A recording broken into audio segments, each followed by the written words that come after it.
So it's going to be a high of 78 today. It's hot. It's going to be hot outside. It's going to be hot in the mortgage industry. So that's the tie-in. Cue the segue.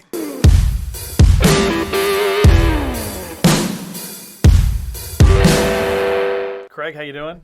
I'm doing all right, man. How are you doing? Craig Berry. I'm Shane Spink. This is the Real Truth in Lending podcast here in March 3rd. March 3rd. So 3-3. I got my green shirt on. I'm sure we'll see each other again today, but it's St. Patrick's Day this month. That's the holiday that you're supposed to spend money on, required by the government to wear something green. Just wear something green and go spend money on beer or whatever it is. That's Cinco de Mayo. No, I guess that is St. Patty's Day as well. Mm-hmm. The Irish like to drink, and I'm not Irish, but I like to as well. Yeah. Good deal. So what's happening? What's going on? What are we doing today? I figured maybe it'd be a good time to dip into the mailbag. Okay. Yeah. I told you for the show I did pull one out of the mailbag, as we say, the email bag, mm-hmm. And we had a gentleman. His name was Pedro, and I'm just going to paraphrase it because I left it out there. But he said, "Hey guys, I'm self-employed. I keep running into problems getting loans. Obviously, my tax returns, I write everything off on my business. I've been in business for 4 years, and end of the year, I pay no taxes. That's what I'm supposed to do. That's what my accountant says. But I am now at a point where I can't buy a home. I'm renting, and rents are out of control. The rent keeps going up." That's going to be another podcast that we're going to do is about just how much the rents have been going up. Okay. However, I do think that that's a very, very great topic to touch on as far as what are your options, because I think the misconception is that it's harder for people who are self-employed to get a loan. It's not that it's harder. It's basically what you just described in Pedro's email of the goal is almost always it's like a game that self-employed people, play of how do I figure out how to pay the least amount of taxes so I can keep as much money as possible. And that works really well until it comes time to buy a home. And that is because we have requirements on FHA, on VA, on conventional, even jumbo, that you have to prove that you have income. Yep. Ability to repay, you have to be able to prove that. And from the conventional standards of, hey, I got a paycheck, or I make money, or I pay this much in taxes, and I have this much showing on my tax returns or my W-2 that I've made this money. Most self-employed people are not getting W-2s. Most of them are not, unless they have their business set up that way. But even the ones that are, a lot of times they're still trying to offset those expenses.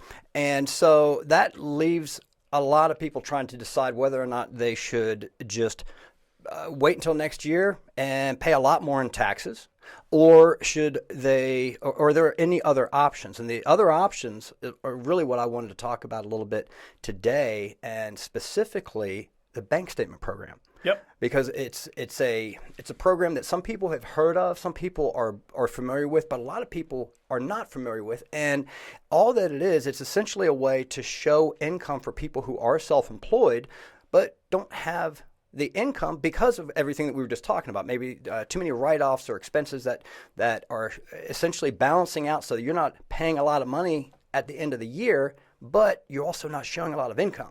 So the other option related to that is the bank statement program, and there's a few different ones out there, and it depends, personal versus business, and 12-month or 24-month. Like, there's different variables that come into play, but at the end of the day, you don't need pay stubs, you don't need W-2s, you don't need tax returns with the bank statement program. Do you want to expand on it anymore? Well, yeah. So it takes you from where the conventionally you cannot get into any home, but you can do bank statements. What they do is they look at your deposits on the bank statements. They use those deposits for income, like they would a person that had a W-2 or a pay stub for that way. The loans are broken down. They require 10% down.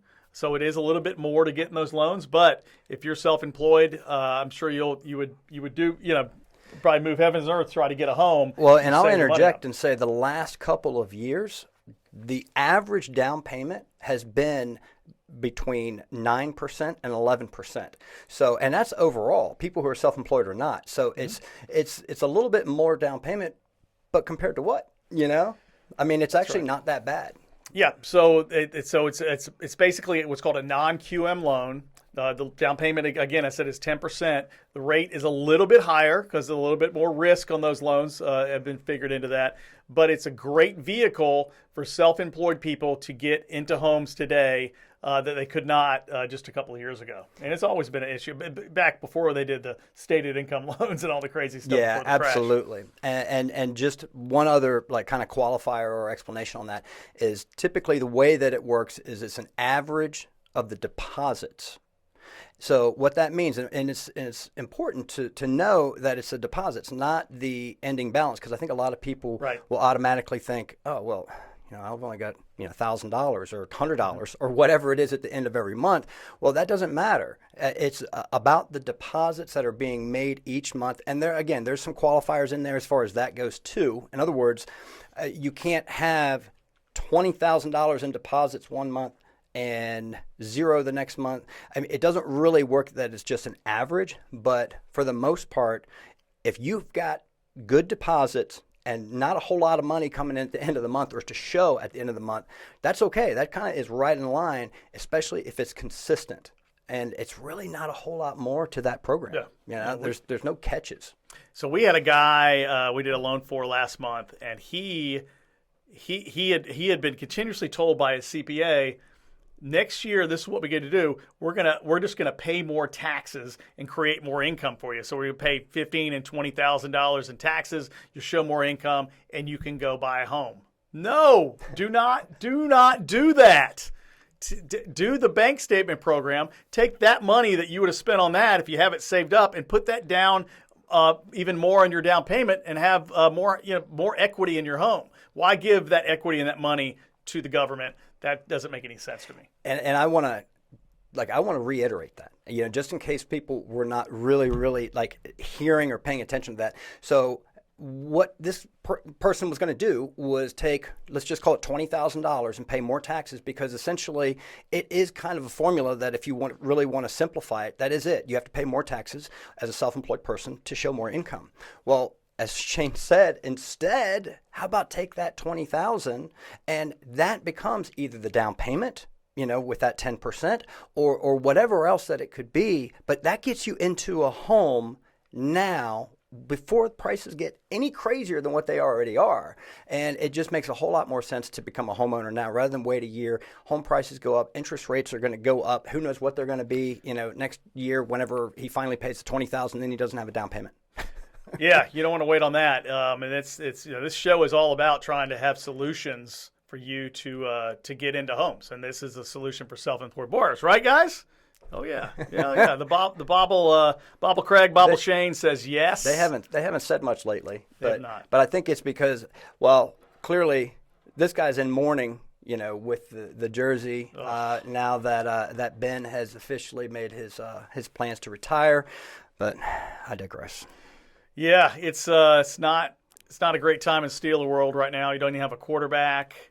You got a pretty good defense, but you don't have to state all the obvious. They don't have a lot of down years over there, so I don't feel too sorry for the Steelers. But I'm a Falcons fan, so you know where I'm coming from. It's some of the most pain in all the NFL. Absolutely, and so let's just spend 20 seconds talking about likes, people subscribing to the channel, getting the notifications. We really want to make this channel into something big. We want to make it into something that's going to be helpful to a lot of people. And fun. Yeah. It's going to be fun. Yeah, fun. Fun is probably what I should have started with. Yeah. Fun, then big, and hopefully all in one. But that happens with your support by clicking that subscribe, clicking the like, hitting the notification so that when we do have videos. Put comments in down there. Yeah. Say something. If we're wrong, tell us where you guys are so wrong. Call us out. Yeah, I love it. We're not opposed to that. And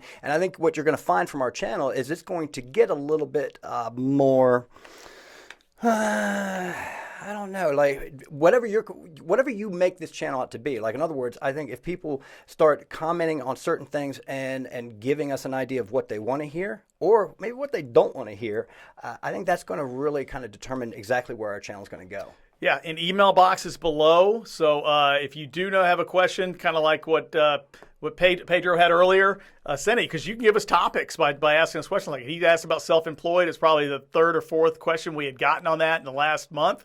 And we're going to start doing. That means it's topical. Yeah, and we're going to, not to interrupt you, we're going to start doing more program highlights and just talking about different ones, because again, as Shane said in the beginning, we're all about trying to help people get into homes and figure out different solutions. And for self-employed people, that can be difficult, so that's why there's a bank statement on it. And there's a lot of other of these non-QM loans, which are just basically not your cookie cutter conventional or government loans, but they're great solutions. And we're going to be getting into those more and more as we do future episodes. All right, sounds great. I think the rest of the stuff, you can reach us by the information below. We do have online applications. We do love doing mortgages. So if you do have one, call Craig, call myself, and we would be happy to work with you. As long as you're in the Southeast, right? Yeah, as long as you're in the Southeast and we're licensed in the appropriate areas. Yeah. But either way, even if you're somebody who's watching this and it's in a state that we're not licensed, we can hook you up with somebody who is Absolutely. And get you taken care of. So until next time, we appreciate you. We'll see you next week. Bye, guys.